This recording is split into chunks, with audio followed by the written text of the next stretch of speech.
ए आषाढ़ी ये तो झटके जोर आती है ना आखा घर में झटके पर है नाटक पटान सरकारी जुआरी करती है बोलो भाई जी ए आषाढ़ी हो भरती નથી આ મારસો લવ મેરેજ કરી લાયો છે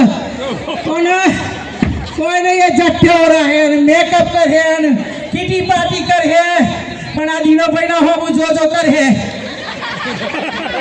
उनसे हाँ हूँ तो ध्यान रखती नहीं हिने आ गोता उनसे मिली नजर तो मेरे होश उड़ गए बोलो मम्मी जी ए बेटा हाँ हूँ खावाला भजो भजो तो जोरो करो मम्मी जी तमने खबर तो छे હું તો ડાયટ કરું છું હું તો કઈ ખાતી જ નથી ફ્રૂટ ને જ્યુસ જ લઉં છું પછી હા હા હું ખાવાનું બનાવી જ નથી તો તમને કઈ રીતે આપું હા હું 100 કિલો વજન તો અરે બહુ ઓરે રાતમાં 50 કિલો થઈ ગયો આ કઈતા બહુ હતી તમારી આ આષાઢી આ રમી આ સરોજ આ તમને કોઈને ખાવા ના આપ્યું શેર શેર બહુ બધી પાન ના ખાવા મને એટલે અહીં આવ્યો છે જો હવે દિન્યાન ઘર નાસ્તો લઈને જાય એને દાબેલી બનાવ્યો દિન્યાન આલ લેવ પીઝા બનાવ્યો દિન્યાન આલ લેવ પણ આ આવું નથી બેટા દિયો જરા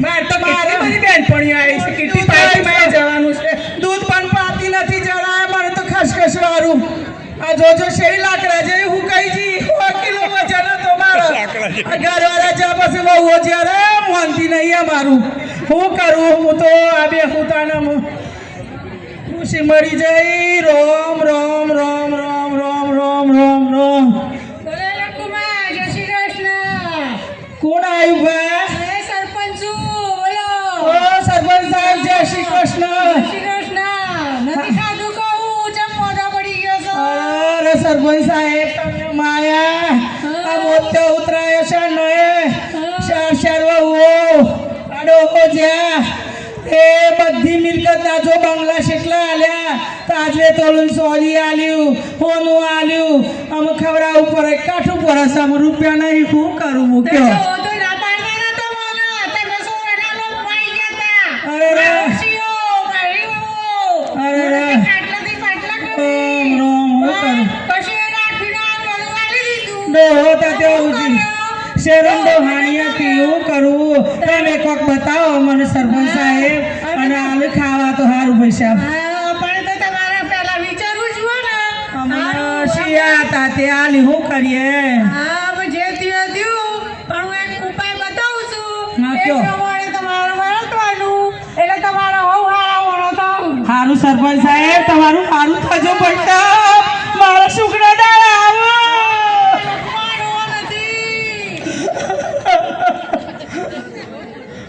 તારા ભૈયા મેં કહ્યું એ પ્રમાણે કરજો હું તમને આલું છું તમને મેં શીખવાડ્યું એમ કરવાનું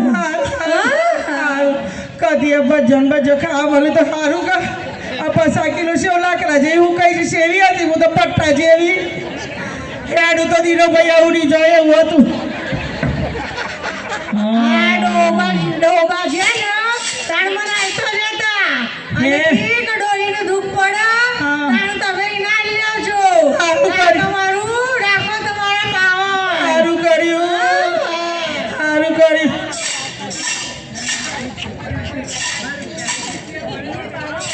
અહીં વાતો શું ખખડાવે છે આ તો કઈ સોનામાં જેવો અવાજ આવશે ખજાનો છે ગીતા પાછી ના ના મણી આ ગીતા પટ્ટો દઈએ બા ના સારી આ ગીતા તું એ ના અમે ઘરે ચાલો મારે ભાઈ ના કેસર વાળું દૂધ પીવડાઈશ કાજુ બદામ વાળું પૈસા નતા તાણ તો કઈ હોમ નથી જોતી આમાં મારો ડલ્લો જોઈને જોયું વાહ લવ શીરો ખવડાવું ચલો ગરમ ગરમ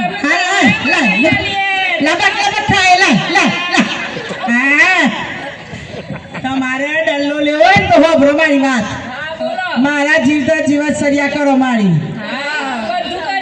આખું ગોમ જમારો ગોમની કુંવાસીઓ બોલાવો લોણી કરો બધું લોણી મોટા મોટા ગાલો સોરીઓનો અને મારે હરદ્વાર જવું છે તેની ટિકિટ કરાવ પણ વિમાનમાં જવું છે ઉડીને બસમાં નહીં કરી અને એ પૈસાઓને પેલા આલો તો હું તમને દંડો આલું પછી સરપંચને બોલાવીને ખોલજો. હા, તે બધું આપીએ તમને. તમે કહેશો એ બધી વાત અમને મંજૂર છે. ચલો ભાઈ આપણે બધા જોડે જે બચત કરેલી છે ને પૈસા ભેગા કરીએ. પૂછ્યા પેલા ઘરવાળાનું પૂછ્યા ઘરવાળાઓનું એ તો ગુલામ થઈ ગયા મારા. અમાર ઘરવાળા નથી પૂછ્યું, અમે અમાર પાસે બચત છે ને એમાંથી અમે કરીને આપીએ છીએ તમને. બસ લાવો છે. ચાલો હા, ચલો બધા આપી તો બધાની ભેગી ચડેલી બચત. લઈ લો તમે. હા ચાલશે. હા આમાંથી તમારી જાત્રા થઈ જશે અને આ બધું થઈ જશે. તમારી જે ઈચ્છાઓ છે ને બધી પૂરી થઈ જશે. આ 50 લાખ લઈને જાઉં છું હરદ્વાર. 5 વર્ષનું બુકિંગ કરાવી દઉં છું. પછી ઘેર આવું કે ના આવું માણસો જોવું છે. હે હવે સરપંચ સાહેબ નું બોલાવીને ખોલજો. અને હું તો ઉપરી આ જાત્રાએ હરિદ્વાર જઉં છું. બા મારે તો હરિદ્વાર જવું છે. મારો ચેલો લુગડાનો પેક કર્યો. કર્યો આપો ભાઈ બાના 25 જોડ કપડા આમાં તૈયાર છો. તમારો થેલો તૈયાર જ છે. આ સરપંચ સાહેબની શંકી વાત છે. હે ભાઈ એરપોર્ટ જવું છે શેવા રસ્તા જવું? આ બાજુ જાઓ. સરપંચ બોલાવજો બા અને બેસીને ખાજો અને આવજો. હું તો જાઉં છું. હો હા તમે ઘરની બધી ચિંતા કર્યા વગર શાંતિથી જાત્રા કરી આવો. બધો પ્રસંગ કરી બેસીને ખાઈ દો બા. હા સરપંચ સાહેબ, કઈ ખામી નહીં રાખીએ. જાઓ ચિંતા કર્યા વગર. અમાર ઘરે આવો. આવો સરપંચ સાહેબ આવો. આ તમને જ યાદ કરતા હતા અમે તો. બહુ સારું કર્યું. અને આખા ગામમાં તમારી તો ભાઈ વાહ વાહ થઈ છે. એમ ને? બસ તાર. ઓ તો કેવું પડે ભાઈ. આખું ગામ જમાડ્યું. રાષ્ટ્રને દાન આપ્યું. ભૂખ્યા સોરાને ખવડાવ્યું. બાની જે ઈચ્છા હતી અમે બધી પૂરી કરી. તમે તો હવે આવું ને આવું કરજો. તમારા સોરાએ તમારું ઘર પણ સુધારી. અને તમે જેવું રાખ્યો એવું તમારો સોરો રાખી. હા સાચી વાત. 100% સાચી સરપંચ સાહેબ. હો તમારી વાત. આપણે આ ગલ્લો ખોલવાનો છે હવે. ખોલે. આ બધા ભેગા થઈને આપણે આ ખોલીએ. બારે અંદર શું ખજાનો રાખ્યો છે જોઈએ. ચાલો મને ચા નાસ્તો એ ભાભી તમને તો કોઈ ગણતા ના આવે. આ તો હું કરીશ. અરે ના તો કાઈ ખબર ના પડે. આ તો અમે સીધા બે કરીએ છીએ. પછી તમને કહીએ છીએ તો અમે તમને કહીએ છીએ. તમે બધા ખોલો, શાંતિથી વેચો અને આનંદથી. હા 10 મિનિટ. ગલ્લામાં તો શું ભર્યું છે? કેટલું વજન છે? આ ખોલો. ઘણો બધો ખજાનો લાગે છે. ખોલો.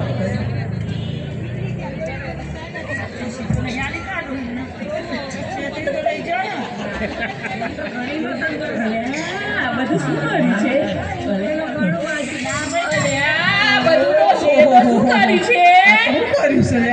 આજે ડોહીએ આપણે તો છેતરી ગયા. મંજીરા લ્યો તમે ભજન ભજન કરવા જવાનું છે ને? ભજન કરવા જાવ તમે. જો તમ તાર ભજન કરો. અમારે તો કોઈ આ ડોસીએ તો છેતરી ગઈ. આપણી બધી બચત જતી રહે. અમે તો છેતરી ગયા ડોસી. આ ડોસીએ તો દાંત વાળ્યો. બધો દાંત વાળ્યો. ડોસીએ દાંત વાળ્યો રે. ડોસીએ દાંત વાળ્યો રે. ડોસીએ દાંત વાળ્યો રે. ડોસીએ દાંત વાળ્યો રે. ડોસીએ દાંત વાળ્યો રે. ડોસીએ દાંત વાળ્યો રે. આવો સરપંચ સાહેબ. આવો. આ તો આ બાએ તો અમને બધા છેતરી કાઢ્યા. તો દાદા વાલી તું મન તો અલસી એવું આમાં તો અમે તો આ વિચાર કર્યો કે આ તો બધો ખજાનો અમને મળવાનો છે તે અમે તો અમારી બધી બચત વાપરી કાઢી. ભાઈ તો દાદા તો કોઈ જાતનું ના ડોસી તો દાંત વાળી જ જાય. ભાઈ દાદો તો ભેટમાં બાંધતા હતા. તમાર બધા વેરતા હતા. એટલે પછી અમે આવું કરીને જ્યાં. અમે આ તો ડોસીએ દાંત વાળ્યો રે. ડોસીએ દાંત વાળ્યો રે. ડોસીએ દાંત વાળ્યો રે. ડોસીએ દાંત વાળ્યો રે. ચાલો 5 મિનિટ થઈ. 12 મિનિટ. આ બહુ સમજવા જેવું નાટક છે. હેલો આ નાટક એમ કહેવા માંગે છે કે તમે તમારી જિંદગીમાં જે કામ કર્યું હોય બચત કરી હોય એ તમે રાખજો અડધા પૈસા દીકરાઓને આપજો, પણ ગળપણનું જીવન જીવવા માટે તમારી પાસે મૂડી રાખજો. જોઈને આ બહુઓ ડલ્લો આપ્યો એટલે કઈ સેવા કરવા વર્ગી પડી, પગ દબાવી શીરો ખવડાયો અને ના નથી તાર તો કઈ ધકેલીને મને કાઢી. એટલે રાખજો દરેક જણ.